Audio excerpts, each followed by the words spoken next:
Bonjour à tous, bienvenue sur ce webinaire avec Agicap et Moment. Alors on va laisser un petit peu le temps à tout le monde d'arriver. Je vois que le nombre de participants augmente petit à petit. On va laisser le temps à tout le monde. N'hésitez pas s'il y a un souci de son ou d'image. Comme ça, voilà, on parle pas trop dans le vide et on peut corriger le problème assez rapidement. Ouais, effectivement, bonjour à tous et bienvenue sur le webinaire. On est avec, comme convenu, avec Fugu. Donc, on va pouvoir parler un petit peu de la thématique du prévisionnel de trésorerie. Exactement, et la transformation de celui-ci. Bonjour Marie, bonjour Émilie. Bonjour Héloïse.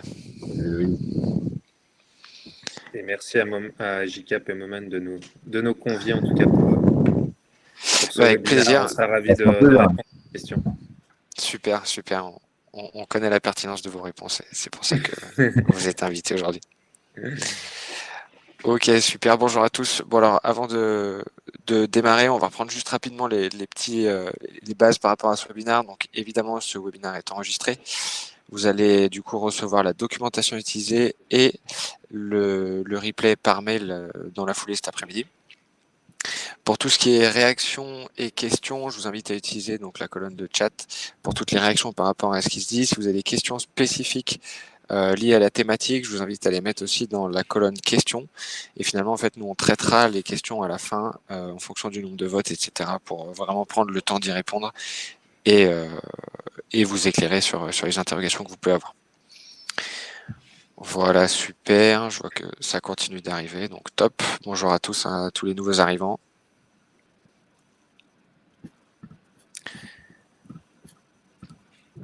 Alors, on va commencer déjà doucement avec le programme avant de vous parler un petit peu des intervenants aujourd'hui. Donc, première chose qu'on va voir ensemble, ça va être quelques tips côté Agicap pour construire votre prévisionnel de la trésorerie, comment le suivre. En fait, voilà, comment nous, qu'est-ce qu'on conseille de ce côté-là, comment on a établi le prévisionnel sur Agicap et quels sont les gros points importants pour pas passer à côté d'une bonne analyse. Deuxième point, gérer l'assurance et les recouvrements de ces factures. Donc on va voir ça avec Bastien chez Moment, qui va nous éclairer un petit peu sur cette manière et c'est ce levier qui vous aidera à vraiment protéger votre trésorerie. Et enfin, on traitera un petit peu toutes les questions-réponses. À la fin, on aura aussi, bien entendu, pendant toute la présentation des échanges avec Thomas et Louis de Fugu qui pourront nous éclairer d'un point de vue concret et opérationnel sur ce qui se passe chez eux.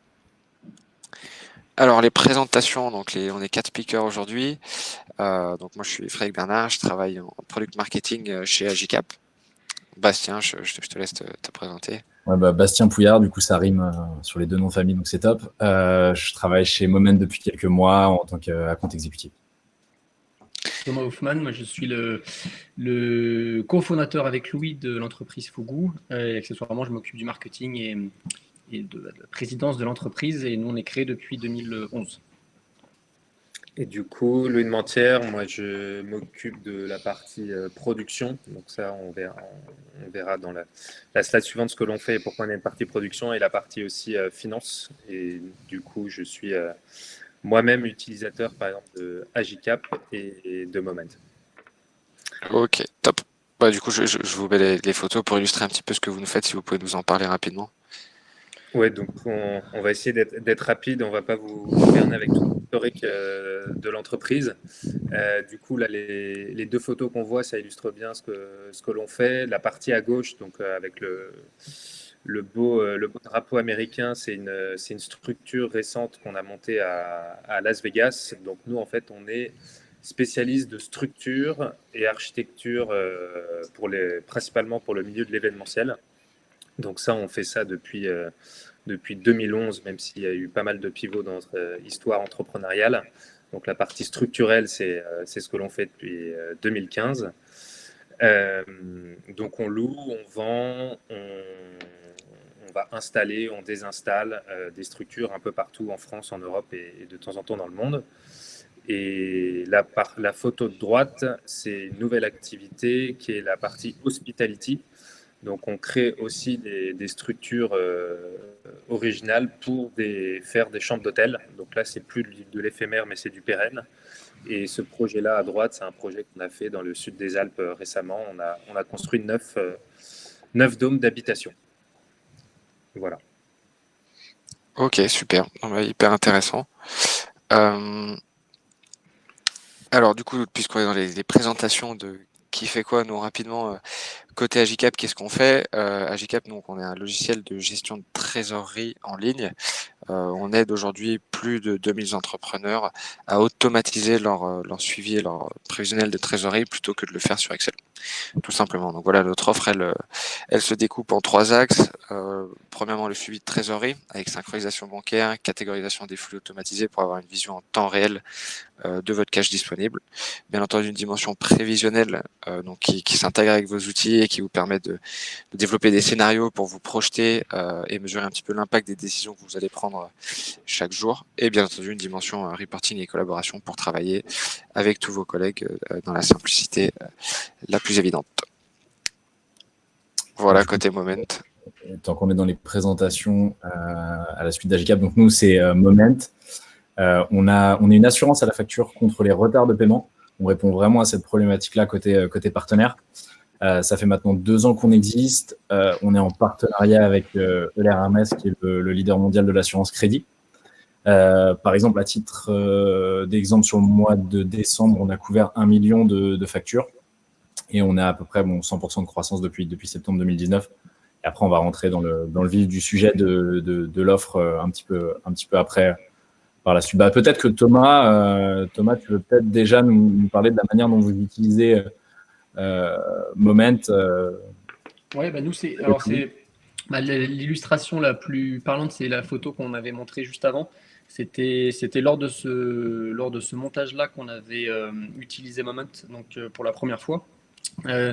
Rapidement dans l'historique, nous, ça faisait longtemps qu'on cherchait, avec mon associé Louis, qu'on cherchait une solution. Donc on s'était d'abord renseigné auprès de notre banque pour des solutions d'affacturage, mais à chaque fois, on s'était aussi renseigné auprès de BPI, et à chaque fois c'était une usine à gaz. Mais déjà non seulement ça coûtait très cher, mais en plus c'était une vraie usine à gaz. Et c'est tout récent lorsqu'on a vu l'offre d'Agicap et de Moment, mais en tout cas pour parler de Moment, ça a été une solution qu'on a utilisée pour la première fois, qui a été concluante, beaucoup plus simple que l'affacturage, et enfin voilà, ça a transformé un peu notre vision de la chose, puisqu'on était assez sceptique après avoir passé beaucoup de temps dehors et de discussions à la fois avec BPI qui offrait ce service ou notre banquier. Et donc on est satisfait du produit, et en l'occurrence la fameuse photo que vous voyez à gauche, le solde de la prestation qui avait été faite avec un de nos clients, une agence de com en France.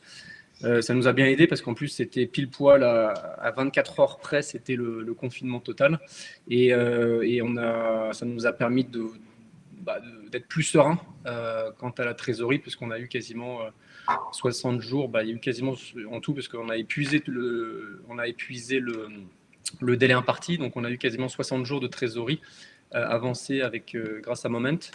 Donc ça nous a bien aidé, et c'est surtout dans un moment comme le coronavirus où on était nous-mêmes pas forcément rassurés. Donc voilà. Génial. Ok, top. Hyper clair en tout cas comme petit témoignage, ça va pas mal alimenter ce qu'on va dire après. Clairement, voilà, aujourd'hui, le but dans ce webinaire, c'est de revenir à l'essentiel, la protection du cash disponible. C'est évident que pendant les derniers mois, tout a été remis à zéro, que ce soit l'organisation ou finalement la notion de sécurité financière, entre guillemets. Donc clairement, là, on démarre doucement la reprise d'activité, et c'est justement vraiment le meilleur moment pour se réorganiser, peut-être essayer des nouveaux leviers, mais dans tous les cas, la priorité reste à la protection de la trésorerie, que ce soit par une gestion la plus organisée possible et par l'utilisation d'outils qui permettent justement de débloquer du cash assez rapidement et de pallier à parfois des délais de paiement qui peuvent être extrêmement longs et extrêmement dangereux pour la santé de l'entreprise. Alors je vois qu'il y a déjà quelques petites questions dans le chat et dans la partie questions, donc on y reviendra à la fin. C'est bien noté, je l'ai très Jacques et Marie, j'ai vu vos questions, pas de souci. Alors première partie, on va parler un petit peu de la construction du prévisionnel de trésorerie. Donc je pense que vous savez tous ce que c'est et en quoi ça consiste. C'est pas ça qu'on va traiter aujourd'hui. Mais voilà, en tout cas, on va essayer de voir ensemble. Je vais essayer de vous éclairer très rapidement sur comment nous, à JCAP, on construit notre prévisionnel de trésorerie et qu'est-ce qui est important à nos yeux, qu'est-ce qui doit y figurer. Donc rapidement, puisqu'on va traiter ça dans les grandes lignes, on a tout un centre de ressources sur le site. Si jamais vous voulez voir sujet par sujet, quand on est un petit peu plus en profondeur, voilà, n'hésitez pas à aller consulter le centre de ressources si vous voulez retrouver des replays de webinaires passés sur des thématiques bien spécifiques sur la modélisation, les financements, la réduction des coûts, etc. etc. Très rapidement, pour revenir sur le pilotage du cash, sans vouloir une fois de plus rentrer dans les détails, je pense que c'est un basique qu'on doit avoir vraiment en tête. Distinguer absolument le suivi de trésorerie ainsi que le prévisionnel de la comptabilité. Clairement, la comptabilité, on va être dans les écritures passées. Tout ce qui est écriture comptable est déjà finalement périmé entre guillemets d'un point de vue gestion. Il faut absolument que vous soyez le plus focus possible sur le suivi de trésorerie. C'est le présent, c'est le cash, c'est ce que vous avez sur le compte en banque. C'est ça qui va vous permettre de payer les salaires, de régler les factures, de faire durer, etc., etc. Donc un bon suivi de trésorerie, c'est une chose. Un prévisionnel de trésorerie, c'est une autre chose. C'est deux choses qui, bien entendu, sont extrêmement complémentaires. Et la dimension prévisionnelle, qui est le futur, va vous permettre d'anticiper toute la trésorerie à venir. Donc finalement, prendre de l'avance, être capable de mesurer l'impact des décisions que vous avez et vous protéger de toute mauvaise surprise en ayant anticipé des bons et des mauvais scénarios. Donc on va y revenir juste après. Donc dans tous les cas, une fois de plus, l'objectif à travers ces webinaires, c'est de vous aider à protéger votre trésorerie. Qu'est-ce que ça veut dire? C'est vraiment tout mettre en œuvre pour maîtriser, que ce soit les flux entrants ou sortants. Si vous avez une visibilité extra claire sur votre trésorerie, il y a peu de chances que vous vous fassiez surprendre. Si vous gérez ça de très loin et que vous n'avez pas encore mis de l'ordre dans tout ça et que vous permettez de, même si vous avez beaucoup de mouvements de cash et assez liquide pour vous permettre de ne pas le suivre, voilà, nous on vous invite à mettre de la méthode dans votre quotidien et apporter vraiment cette dimension rigoureuse à votre suivi. Donc rapidement, moi je vais basculer sur AJCAP pour vous montrer comment en fait on imagine nous le prévisionnel de trésorerie. Hop, alors voilà, donc bienvenue sur AJCAP. Très simplement, juste pour remettre les choses dans leur contexte. Donc là, vous avez votre dashboard d'accueil qui va vous permettre de voir tout ce qui est passé. Donc là, ça va être vraiment les dernières écritures déjà passées. Le mois de juin, donc le présent, là où vous en êtes sur vos objectifs, et le prévisionnel. Donc en vert, c'est les encaissements, en rouge, c'est les décaissements, vert foncé, ça va être ce qui est déjà engagé, et idem sur les décaissements, et on a les objectifs ici, et en bleu, votre courbe de trésorerie. Donc alors, il y a plusieurs choses qui sont assez importantes dans la fabrication de votre prévisionnel. Alors, première chose, ça va être la granularité des informations. Donc nous vraiment, on va être focus sur tout ce qui arrive. Donc premièrement, dans votre prévisionnel, vous devez être capable pas seulement de parler de trésorerie en début et de fin de mois, vous devez être capable de la découper dans une arborescence donnée. Donc finalement, qu'est-ce que ça veut dire? Ça veut dire bien entendu découper les encaissements et découper les décaissements, sous-découper les décaissements. Par exemple, ici, on va avoir les différents types de rémunération, etc., pour avoir une lecture la plus analytique possible. Donc, ce qu'on va faire, ça va être capable de voir, pour faire des changements assez précis si besoin, être capable de découper case par case et étage par étage, en fait, vraiment avoir une granularité la plus analytique possible dans votre prévisionnel. C'est-à-dire que vous devez être capable de savoir combien tous vos encaissements au total vont vous rapporter, mais si par exemple laisser un peu de place pour un financement bancaire qui est en discussion, etc. Donc ça, on va y revenir. Et notamment pour les décaissements, être capable d'identifier en fait toutes les strates que vous pouvez avoir dans vos décaissements pour être capable d'identifier aussi des économies potentielles. C'est-à-dire que là, si vous voyez divers qui s'accentue, qu'est-ce qu'il y a, qu'est-ce qu'on fait, qu'est-ce que ça représente, etc. Les locaux, qu'est-ce que le loyer représente dans votre structure de coût, etc. pour être capable finalement d'aller optimiser chaque pôle et être capable de rentrer dans le détail par la suite pour le mieux possible avoir une vision de vos coûts et optimiser au maximum cette approche-là. Donc ça, c'est une première chose, une granularité la plus analytique possible pour avoir une vision la plus claire possible de tous les flux que vous pouvez avoir, qu'ils soient entrants ou sortants. Deuxième point, ça va être la temporalité. Donc un prévisionnel de trésorerie, il faut que c'est de la pertinence par rapport à votre activité. Donc il n'y a pas un temps donné de dire voilà, un prévisionnel c'est sur 3 mois, c'est sur 6 mois, etc. Peut-être que c'est même peut-être sur une semaine. C'est-à-dire que vous allez voir votre trésorerie un petit peu short, vous allez vous piloter à la journée ou vous allez vous piloter au mois. Donc là, nous, on a pris une base de 6 mois à peu près pour être capable de se projeter en fait sur les 6 mois à venir en fonction des objectifs. Donc évidemment, cette temporalité, elle va vous permettre de piloter les décisions que vous allez prendre aujourd'hui, de savoir si par exemple vous allez recruter, etc., ce que ça représente en faisant des scénarios. Donc ça, c'est une dimension de la partie prévisionnelle qui est extrêmement importante, l'utilisation des scénarios. Là, on va prendre un petit exemple. On avait un scénario là, on va en faire un nouveau qui va être un PGE. Bon, voilà. Vous allez débloquer un PGE, vous êtes en cours, vous vous demandez peut-être encore si c'est intéressant pour vous ou pas. Hop. Alors donc là j'ai un petit souci. On va faire dans notre sens, on va faire avec celui-là. Voilà, donc là on a un gros pic avec le scénario Covid. Donc on va être capable finalement de piloter, voilà, de comparer un peu les différentes courbes de trésorerie et de réussir à se rendre compte de l'impact de chaque décision. Donc ça c'est une première chose, donc être capable de vous projeter au maximum et de faire des essais, donc best case, worst case, etc. etc. Ensuite, quelque chose qui est très très important aussi, ça va être la saisie des données. Finalement, votre prévisionnel, il va être basé sur quoi? Il va être basé sur les données que vous allez saisir. Donc si vous faites ça sur Excel par exemple, ça va demander énormément de rigueur et être capable de vous projeter en rentrant d'abord toutes les valeurs présentes. C'est-à-dire que si vous n'avez pas une certaine régularité dans la saisie des données, votre prévisionnel et votre suivi n'aura aucun sens parce qu'il ne sera pas assez fiable. Donc voilà, c'est pour ça que nous on pousse vraiment à l'automatisation de la saisie des données, que ce soit lié directement avec votre banque déjà pour un gain de temps assez fort et bien entendu une fiabilité des données la plus importante possible. Et enfin, quelque chose qui est assez important aussi, ça va être la saisie des objectifs. Donc il y a deux choses avec votre prévisionnel, c'est ce que vous avez envie de faire et ce que vous allez vraiment faire. C'est-à-dire que finalement, pour saisir des objectifs, l'important c'est d'un point de vue commercial d'être capable de fixer un but, donner évidemment la partie optimiste, la vision optimiste de ce qu'on a prévu de faire stratégiquement. Par exemple ici, voilà, on sait qu'au mois de septembre, on a un gros salon, on a pas mal on va voir beaucoup de prospects, il y a pas mal de contrats qui devraient signer. Allez, on va faire un pic à 190 000.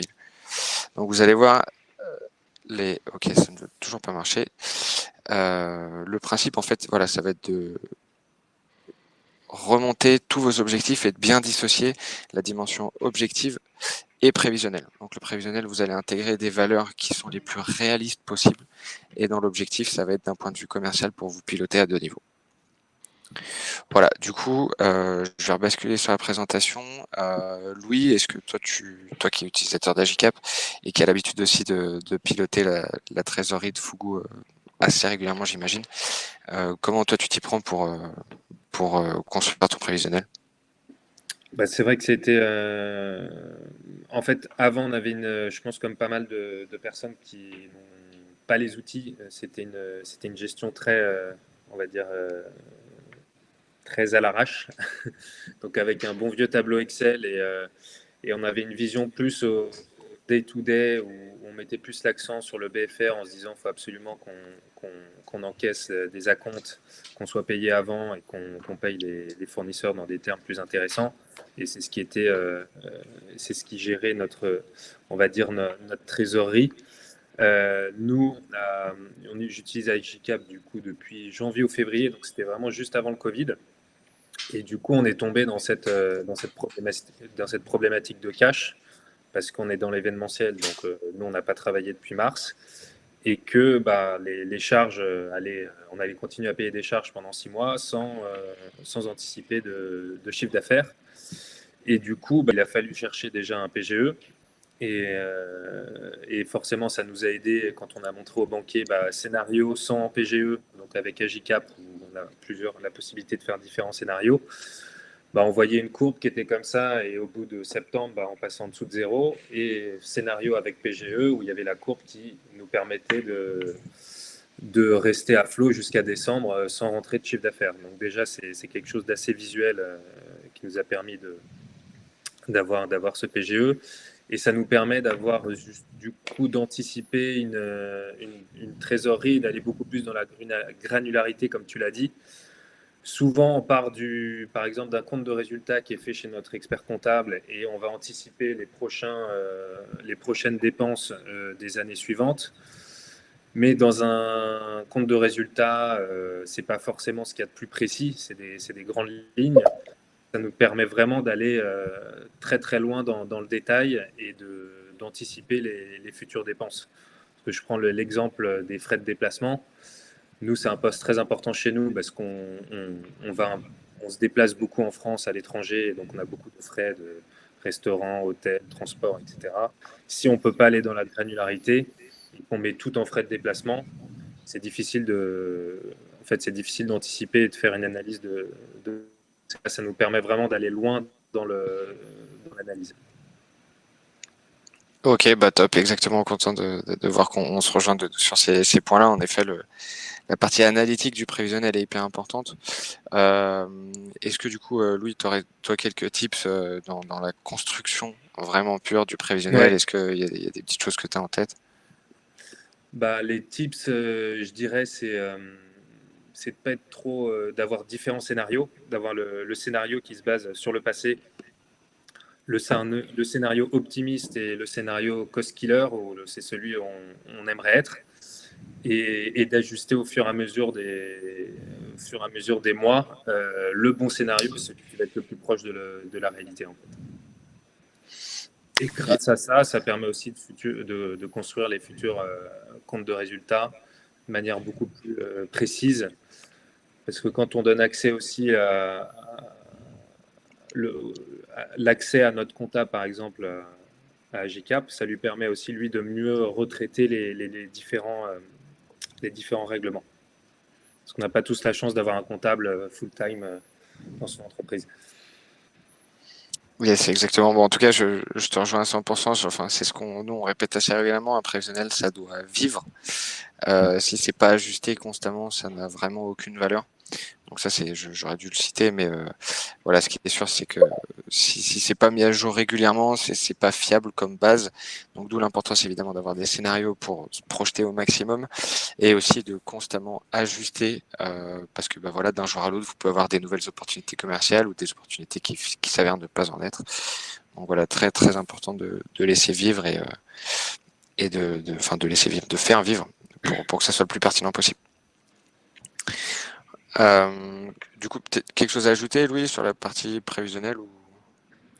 Sur la partie prévisionnelle, c'est aussi pour les investissements. C'est vrai qu'on peut avoir une vision assez rapide de ce que va impacter en termes de trésorerie l'investissement et savoir s'il vaut mieux demander 100% ou 50% de prêt.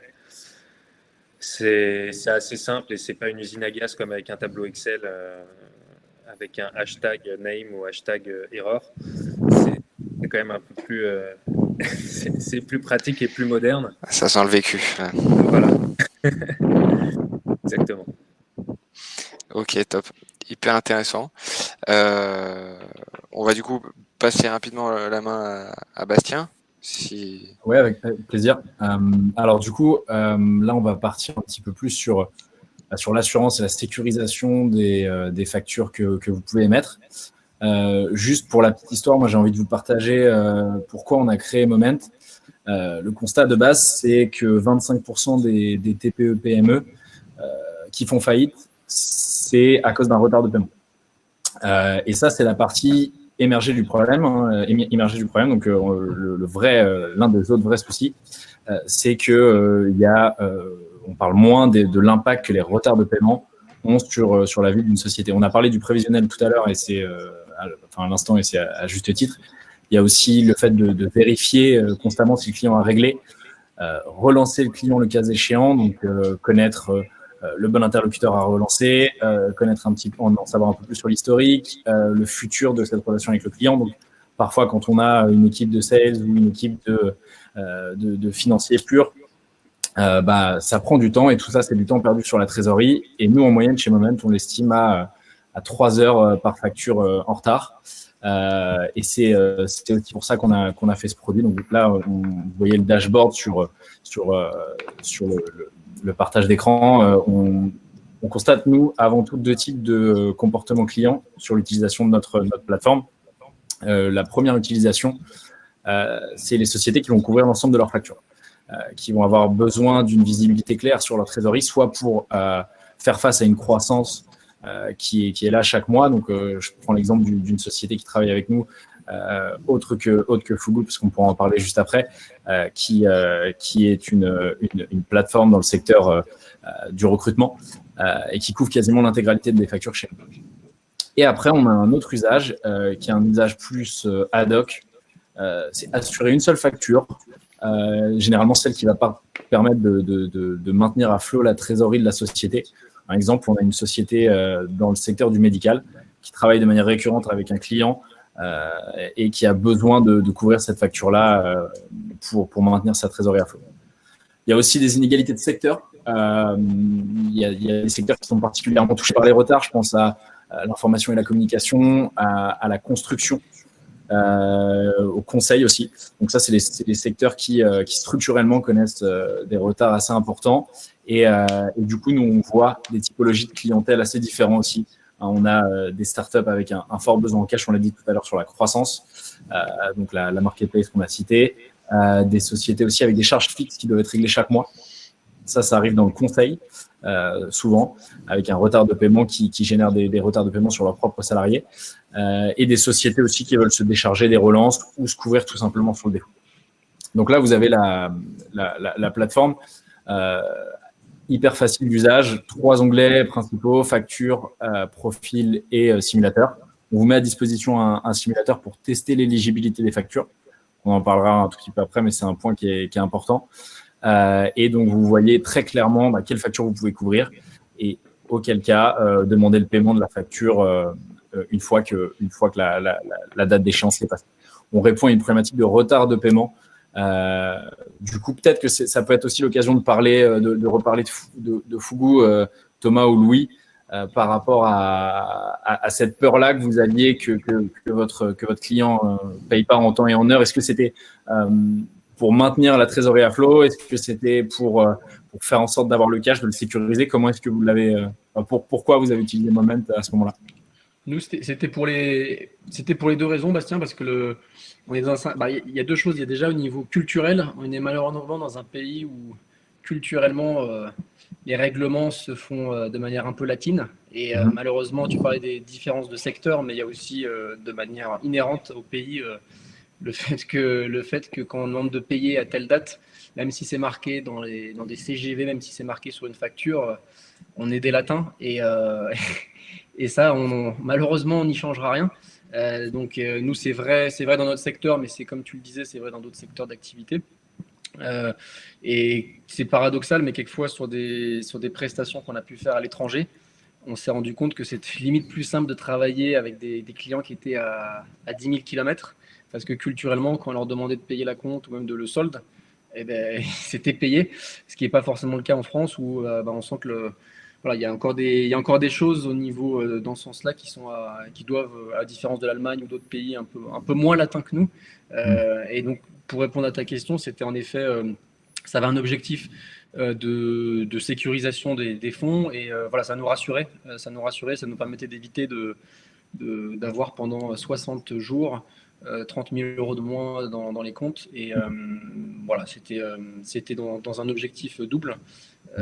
Comme on dit, je crois que c'était toi, Fred, qui parlait de cash is king. C'est vrai qu'on voit souvent des effets d'annonce, surtout dans notre secteur où on est encore considéré comme une TPE. C'est vrai qu'on voit souvent des effets d'annonce de levée de fonds.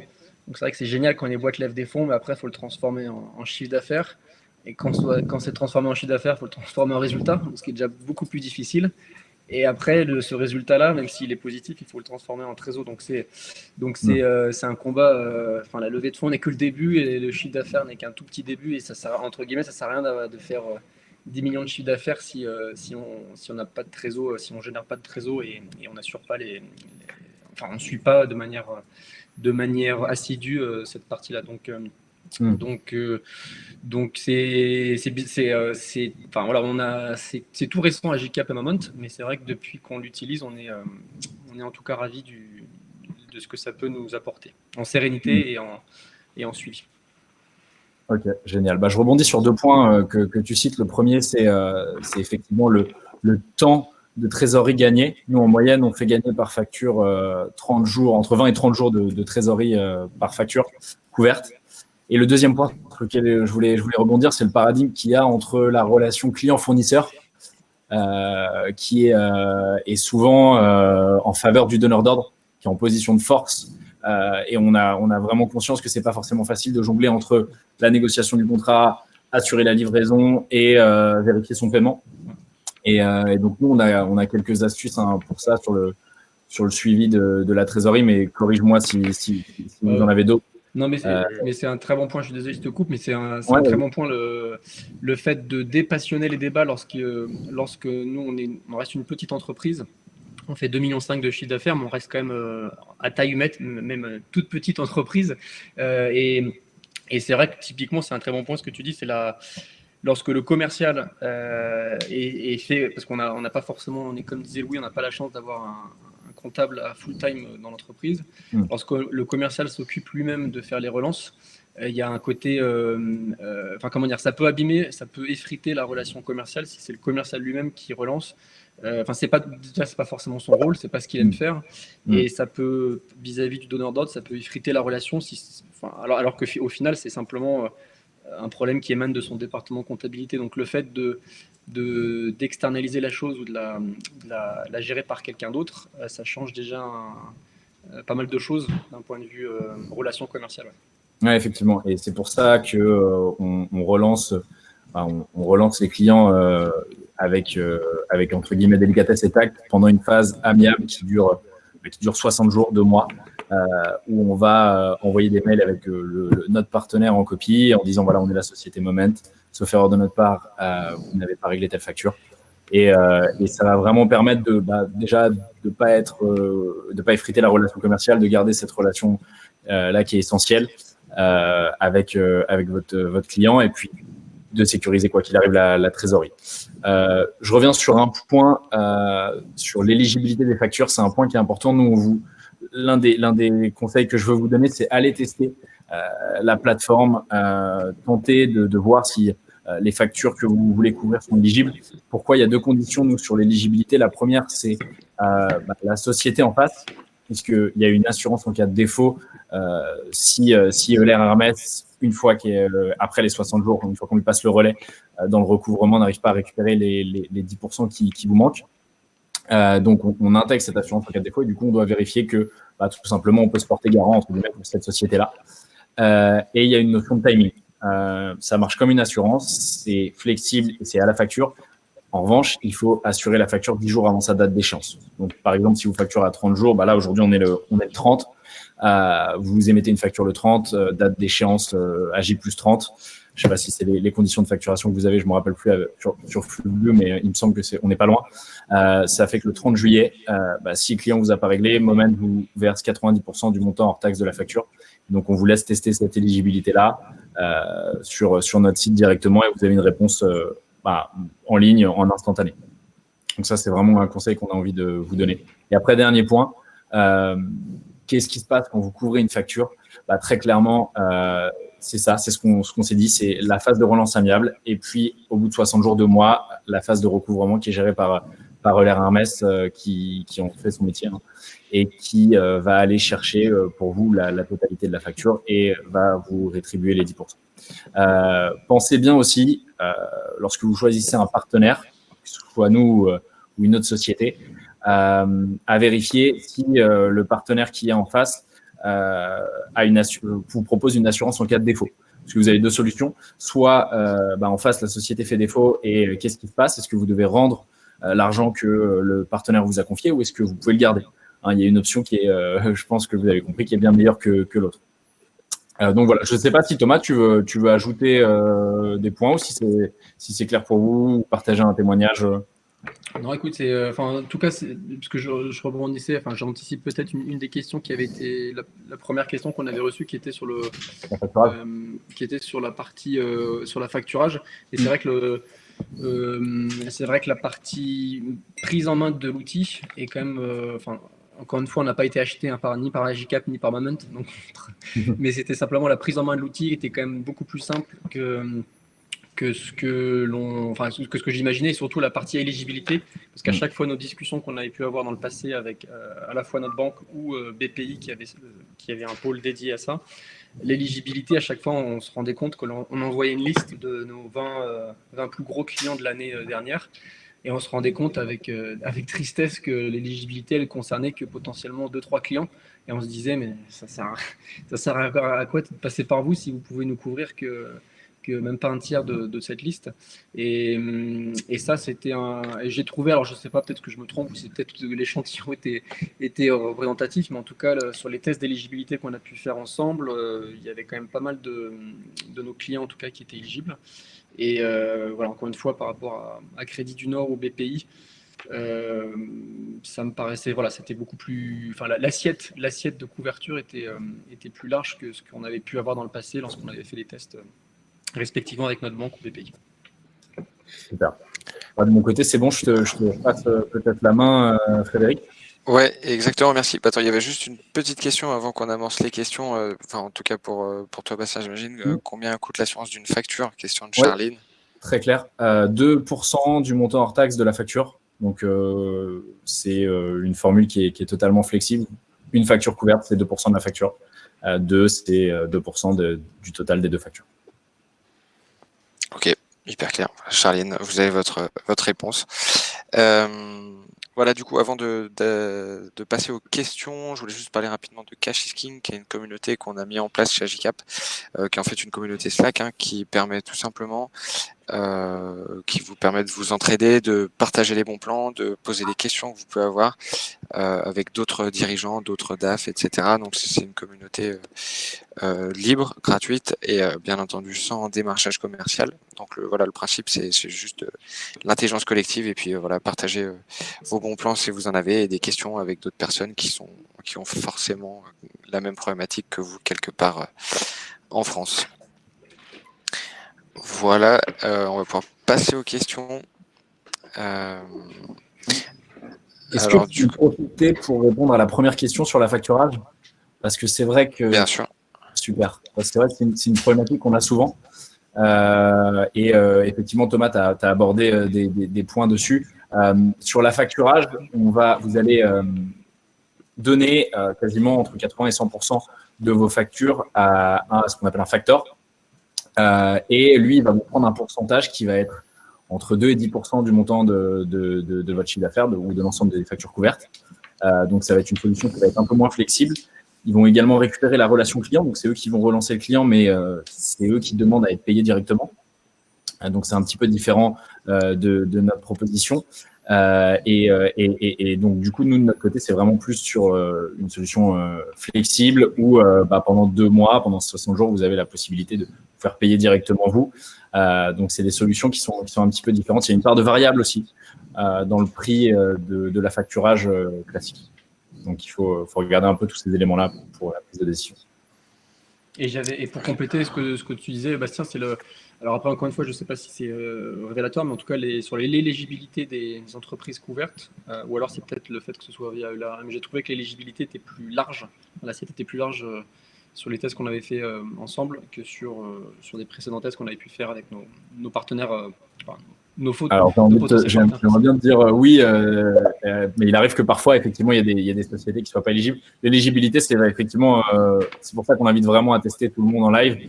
parce que on peut avoir des petites surprises sur l'éligibilité des sociétés. Mais c'est vrai que, en tout cas pour votre cas, c'était vraiment sympa. Parfait, je vois que Marie a la réponse à sa question. J'enchaîne avec les 2 questions qui suivent. Donc, question de Carole, est-ce qu'Agicap peut s'occuper de toutes les catégories professionnelles? Alors, je ne sais pas ce que vous entendez par catégorie professionnelle. J'imagine si c'est à tous les secteurs, la réponse est oui. Nous, on s'adresse vraiment à tout le monde. On travaille avec des grands groupes industriels comme des petits restaurateurs. Donc voilà, on a un outil qui est extrêmement versatile et qui pourra s'adapter à toutes les problématiques, puisque la gestion de trésorerie est une problématique commune à tous. Du coup, 2e question de Guillaume, comment gérer efficacement avec Agicap, mais aussi plus largement sans, les décalages entre attendu et réalisé? Par exemple, un encaissement ou décaissement prévu en juin, mais qui n'arrivera en fait qu'en juillet. Alors, je vais donner une petite brief de réponse, et puis je pense que je vais laisser Louis répondre, encore pas mal de billes là-dessus. Clairement, pour un décalage imprévu, ça reste un imprévu. Donc, il y a un moment où vous pouvez pas contrôler certains décalages. Le seul moyen de vous protéger contre finalement les conséquences de ce décalage, ça va être d'avoir un suivi de trésorerie évidemment le plus précis possible, de toujours avoir toujours un petit matelas qui permet d'encaisser aussi des différentes des écarts de paiement qui n'ont pas été faits. Et bien entendu, on parlait des scénarios tout à l'heure. Voilà, en fonction de, je sais pas si le décalage en question dont vous parlez, Guillaume, est conséquent ou pas, et à quel point il est dangereux pour la santé financière de votre entreprise. Mais clairement, les scénarios sont un moyen d'anticiper, pas de se protéger réellement contre les décalages, mais finalement, voilà, de pouvoir potentiellement imaginer un éventuel décalage et voir les conséquences que ça peut avoir avant même que ce décalage n'arrive. Voilà, Louis, je sais pas ce que tu en penses. Oui, non, c'est intéressant parce que même sans parler de scénario, parce que, sur l'outil principal sur lequel on travaille, enfin, moi personnellement, je suis toujours très pessimiste et j'anticipe jamais une facture d'un client payé à l'heure et je l'anticipe plutôt à 30 jours de retard versus un fournisseur que je vais payer peut-être un peu avant. Donc ça permet d'avoir quasiment jamais de mauvaises surprises. Et ce qui est pas mal aussi, c'est notamment pour la TVA, parce que la TVA est calculée automatiquement selon ce que vous allez rentrer. C'est-à-dire qu'une facture client, vous allez mettre le taux de TVA, par exemple, auquel vous allez facturer votre client. Et pareil pour les fournisseurs. Et Agicap va calculer automatiquement, va anticiper la TVA pour chaque mois, de chaque mois. Et du coup, il reste toujours très pessimiste aussi sur le montant de TVA à payer. Et on a toujours, en tout cas, le montant anticipé par Agicap est toujours plus élevé que le montant que l'on paye à chaque fois. Donc, il n'y a pas de mauvaise surprise aussi à ce niveau-là. Alors, on a toujours Thomas rester pessimiste. C'est la clé, c'est rester pessimiste. Exactement, il vaut mieux être pessimiste et avoir des bonnes surprises que l'inverse. Ça, on te rejoint complètement. Bon, merci Thomas. En tout cas, oui, tu dois t'éclipser pour un autre rendez-vous. Merci en tout cas d'être venu. C'était hyper intéressant. Merci pour l'invitation. Merci à tous. Avec plaisir. Allez, salut Thomas. Alors du coup, petite question. Alors, je vois une question d'Isabelle Crouzy. TVA, alors avec gestion TVA sur les encaissements et débit, point d'interrogation. J'imagine que c'était Louis pour toi par rapport à ce que tu disais. Oui, en fait, selon les catégories, on peut aussi paramétrer le niveau de TVA par catégorie. Par exemple, si je prends la catégorie restaurant, je paramètre la catégorie, je dis que c'est à 5,5, c'est une TVA à 5,5, et donc qui prend en compte, enfin, toutes les écritures qui sera dans cette catégorie sera prise en compte pour 5,5. Ça, et après, c'est pas moi qui ai fait le logiciel, donc je sais pas comment ça se passe derrière. Mais en tout cas, on a la possibilité de modifier le taux de TVA selon les théories et faire tourner la machine seule. Voilà, exactement. Il y a pas mal d'automatisation. Donc, pareil, pour éviter de trop rentrer dans le détail, Isabelle, je vous invite à faire une demande de démo. Je vous enverrai le lien. Ça sera le plus simple. Vous pourrez vous rendre compte tout de suite de jusqu'où on va aller creuser l'automatisation et la TVA, la gestion de la TVA sur les encaissements. Alors, du coup, question sur le prix. exactement, j'allais te la poser. Donc, je te laisse. Oui, quoi qu'il arrive, Moment, c'est 2% hors taxe par facture couverte. Donc, vous avez une facture de 1 000 euros, ça va vous coûter 20 euros hors taxe parce que ça représente 2% de la facture. Et il n'y a pas de frais à côté. Peu importe le moment où on récupère l'argent, ce sera toujours 2% de la facture couverte. Yes, et du coup, j'embraye avec une question très proche de Pascal. Combien coûtent vos solutions Agicap et Moment, hormis les 2%? Je vais répondre pour Agicap. Après, si jamais tu peux compléter côté Moment, Bastien. Donc Agicap, nous, on n'a pas de frais variables. Hein. C'est un abonnement mensuel qui démarre à 99 euros par mois. Voilà. Après, ça va varier en fonction du nombre de comptes bancaires que vous avez, etc., et de l'utilisation plus ou moins poussée sur les fonctionnalités dont vous avez besoin. Mais voilà, ça démarre à 99 par mois. Côté Moment, si tu veux compléter. Ouais, c'est ça, c'est les 2% dont on parlait juste avant, 2% hors taxe par facture. Et il n'y a pas de frais annexes, effectivement, de notre côté. Ok, alors on a une question de Julien. D'où proviennent les données des encaissements et des décaissements de saisie manuelle, de convection avec d'autres outils ERP, et si oui, lesquels? Alors, Julien, j'imagine que c'est une question pour Agicap. Nous, c'est hyper simple. On travaille avec des agrégateurs bancaires, c'est-à-dire que en fait, Agicap va aller prendre toute la donnée directement dans votre banque, c'est-à-dire que vous n'avez aucune saisie à faire.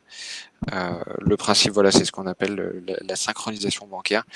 Donc, ça vous permet de remonter en fait toutes les informations directement sans avoir à les saisir. Et vous avez aussi des intégrations avec d'autres outils, je pense notamment avec celle-ci, avec Cegid, Sage, etc. Voilà, nous on est capable d'aller prendre aussi de l'information dans d'autres outils, dans votre banque, pour tout faire remonter, catégoriser et vous aider en fait à piloter votre trésorerie sans passer par la case saisie manuelle qui n'est pas fiable et extrêmement chronophage. Voilà, donc idem. Julien, si vous voulez voir vraiment à quoi ça repasse, je vous mets tous le lien pour demander une démo. Ça prend 20 minutes, c'est par téléphone et on peut directement même connecter votre banque pour vous rendre compte en fait de comment ça fonctionne. Donc voilà, n'hésitez pas. Juste pour compléter, Frédéric, parce que j'ai eu le cas au début où nous on a des cartes, par exemple des cartes American Express où sur le compte bancaire finalement c'est qu'un seul montant qui est débité tous les mois. Et on peut aussi connecter la carte, le montant, par exemple American Express, et du coup on a bien tout le détail et on peut aller dans la granularité aussi des cartes bleues sur le traitement. Ok, top. Voilà. Excellent. Et je vois donc Julien qui enchaîne avec et pour le prévisionnel. Ok, donc alors voilà, le prévisionnel, il va se baser, la courbe de trésorerie va se baser sur évidemment les encours et bien sûr toute la partie suivi de trésorerie, donc les encours et les infos qui remontent de la banque.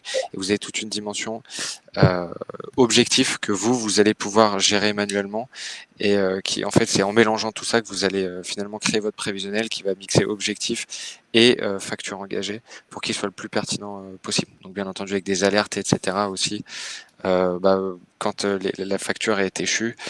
Et voilà. Et puis si vous avez trop d'alertes, on vous suggère complètement de demander un coup de main à Moment pour éviter ces petits problèmes-là. Donc voilà. Tac. Petite question de Charline, que se passe-t-il si la facture n'est jamais recouvrée? Alors, effectivement, si la facture elle est jamais recouvrée, c'est l'assurance en cas de défaut dont on parlait. Donc, vous gardez les 90% qu'on vous a versés. Malheureusement, les 10%, vous les perdez, mais vous auriez eu zéro, entre guillemets, si la facture n'avait pas été récupérée. Petit conseil sur une des possibilités, c'est les litiges. Nous, on ne couvre pas les litiges chez Moment. Et on a un petit conseil pour éviter d'en avoir, c'est de mettre en place un bon de livraison ou un relevé d'activité.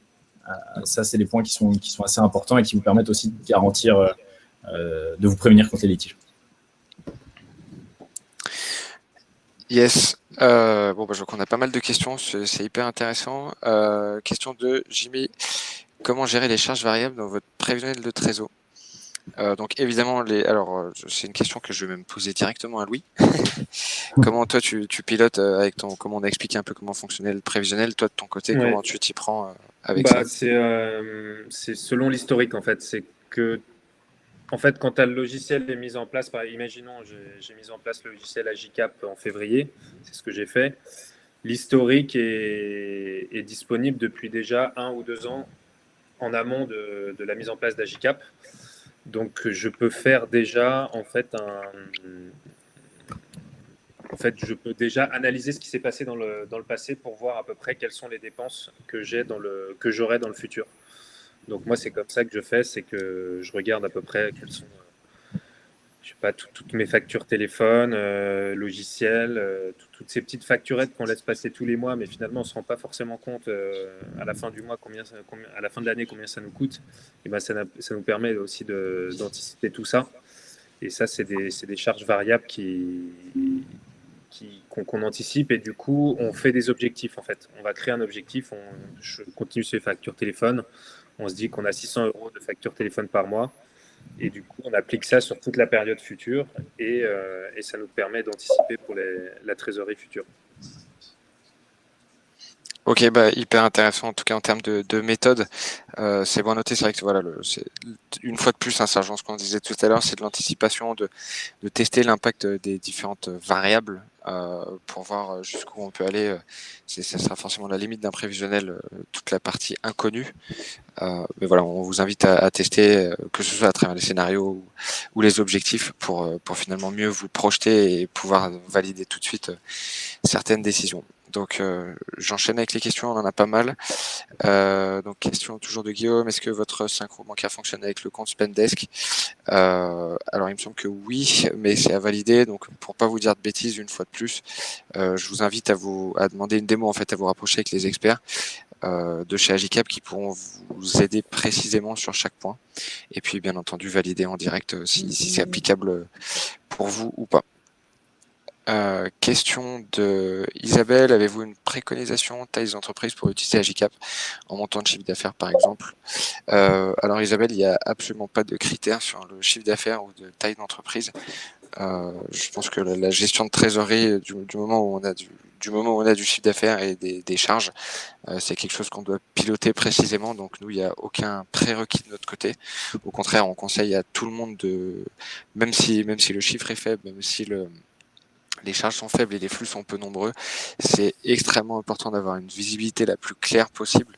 Parce qu'on a beaucoup de clients qui peuvent témoigner là-dessus sur l'importance de la piloter. Donc clairement, nous de notre côté, il y a vraiment pas de limite et ça va du petit restaurateur au grand groupe industriel. Ça peut s'appliquer à tout le monde, donc aucune limite. Hop, donc je vois une autre question. Timothée, quel est le modèle économique de la solution Agicap? Alors, ce que vous entendez par modèle économique, nous clairement Agicap, donc c'est un SaaS. Ça veut dire que finalement c'est un service que vous allez avoir en ligne et vous avez un paiement mensuel. Voilà, tout simplement. Donc c'est aussi simple que ça côté Agicap. Alors, question de Carole, est-ce qu'Agicap peut faire baisser la facture chez notre comptable? En général, c'est lui qui s'occupe de notre prévisionnel. Alors, je voudrais pas m'immiscer dans les discussions que vous avez avec votre comptable, mais voilà, en tout cas, ce qui est sûr, c'est que, en tout cas, Agicap est un outil qui vous aide à construire votre prévisionnel. Après, ça va être à vous de voir si vous voulez continuer de le construire avec votre comptable sur Agicap ou si vous voulez prendre de l'autonomie là-dessus et piloter vous-même avec tous les métriques que vous pouvez avoir de votre côté. Enfin, peut-être que Louis, tu peux éclairer sur la relation entre toi, ton comptable et ton utilisation d'Agicap. Pour l'instant, on n'a pas eu de réduction parce qu'il faisait pas non plus il faisait plutôt nos estimés. Quand on voit le schéma des pages précédentes, il faisait uniquement la comptabilité et nous on s'occupait des estimés. Donc pour l'instant, on n'a pas eu le droit à une baisse de la facture, même avec le Covid. Mais bon courage. Tout est dans la négociation. En tout cas, voilà. Non, mais l'intérêt d'Agicap, c'est bien entendu que vous puissiez piloter ça de manière extrêmement simple. Donc voilà. Carole, je vous invite à tester pour vous rendre compte si vous pensez pouvoir assumer le pilotage du prévisionnel sur la solution ou pas, et vous serez la seule capable d'en juger à ce moment-là. Hop, je vois, donc là on est arrivé au bout des questions. Si vous en avez d'autres, c'est le moment. Après, on va être un petit peu court au niveau timing aussi. Voilà, si vous avez des questions pour Bastien côté Moment, pour moi côté Agicap, et même pour Louis côté Fugu, ou sa manière de piloter les finances de Fugu.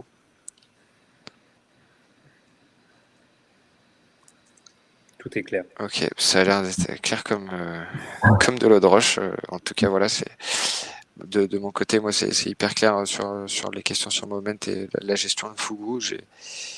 Ça me paraît complet. Voilà, si jamais vous avez d'autres questions. Je vois qu'il y en a quelques-uns qui sont en train de taper. On va vous laisser le temps de formuler votre question tranquillement. Puis on vous enverra également le lien du replay et puis un lien pour prendre rendez-vous avec nous si vous le souhaitez. Donc, on peut étudier un peu plus votre société ensemble. Ouais, bien entendu, je pense que ce soit côté Moment ou Agicap, clairement, le plus intéressant, c'est d'essayer, d'aller voir, de demander des démos, de tester, de vous projeter avec l'outil pour voir si c'est un vrai besoin pour vous ou pas forcément. Alors, bon, écoutez, merci en tout cas pour vos retours. C'est top, c'est super gentil. Je vois visiblement c'est clair sur les solutions et sur tout ce qui gravite autour. Donc on va mettre un terme au webinaire. Merci Bastien, merci Louis pour le retour. Merci à tous les deux. Et puis voilà, en tout cas merci à tous d'être venus. C'était top et on vous envoie le replay et la documentation par mail. Merci à tous. Au revoir. Bye bye. À bientôt, merci.